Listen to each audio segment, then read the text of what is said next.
ay nanampalataya kay Jesus.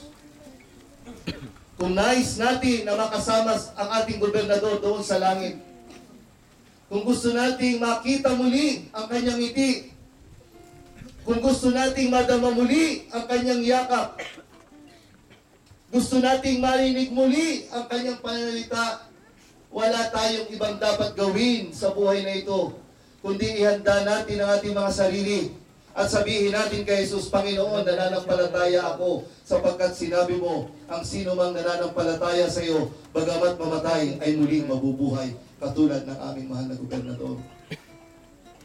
Ang ating mahal na gobernador ay nasa piling na ng Diyos. Ang ating mahal na gobernador ay nakatingin sa atin ngayon.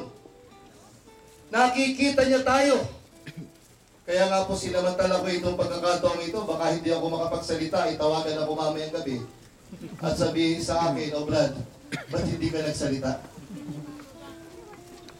Nakikita niya tayo at nais niya tayo na tayo'y sumunod sa Kanya sapagkat kabilin-bilinan niya, siya'y uuna. Hindi ba niyo napansin? Pansinin niyo yung speech niya nung Monday. Halos lahat, pinag-aralan ko po, halos lahat ng sinabi niya ay natupad nang siya'y pumanaw. Ang sabi niya, huwag kayong mag-alala, dadalhin ko dito si Noynoy. Pag nadala ko dito si Noynoy, pakiusap lang, maglagay kayo ng kapirasong papel, lagyan niyo ng maraming salamat po, Governor Rafi Nantes. Makikita niyo ako sa TV. Lagi. This whole week, kung manonood kayo ng TV, laging makikita ninyo ang ating mahal na gobernador. Ang sabi niya, mas mabuti ang pupuntahan niya. Kaya hindi siya nalulungkot. Kapatid, mas mabuti ang langit kaysa sa lupa. Amen. Mas mabuti na ang kalagayan ng ating mahal na gobernador. Kaya nga, yun lamang po ang sinabi rito ni Jesus. Hindi ko na po papakabaan. Sinabi ni Jesus, huwag kang mag-alala, Marta. At nais ko rin pong sabihin sa inyo ngayon.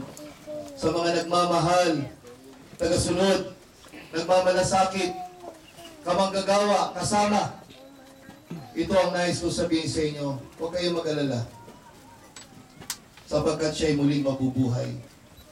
Alam ko, sabi ni Marta, hindi ba alam, Marta, ako ang buhay at ang muling pagkabuhay.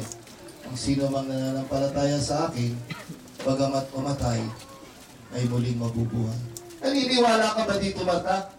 Naniniwala po ba kayo dito? Yes.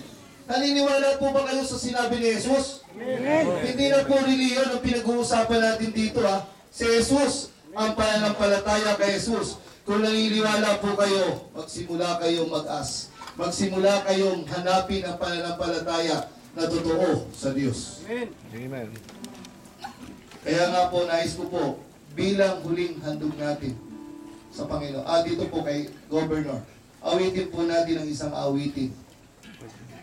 Yung paboritong paborito po ng ating gobernador. Speak softly love. Ganon din po, awitin natin yung huling inawit niya nung linggo doon sa church na kung saan nagpatotoo siya. Yung isang awitin po. Sige po, lahat po tayo tumayo. Yung mga nandiyan po sa likuran.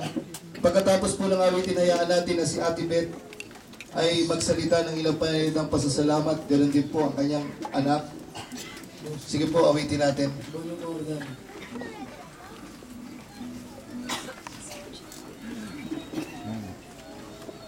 Pakilaksan lang po ng keyboard.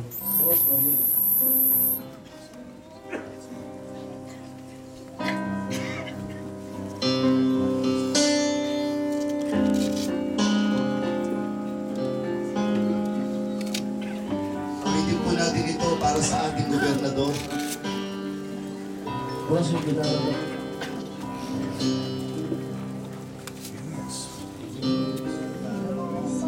Softly loving, warmly warm against your heart. I hear your words, the tender trembling of the sun. Word by word, the very word, will not let me.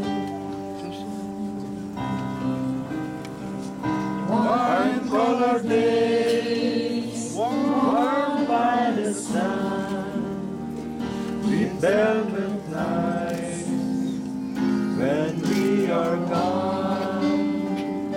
Speak softly, love, no more breeze has filled the sky. The voice of love we make believe Until we die, our life is yours, and all because you came into my love, so softly love.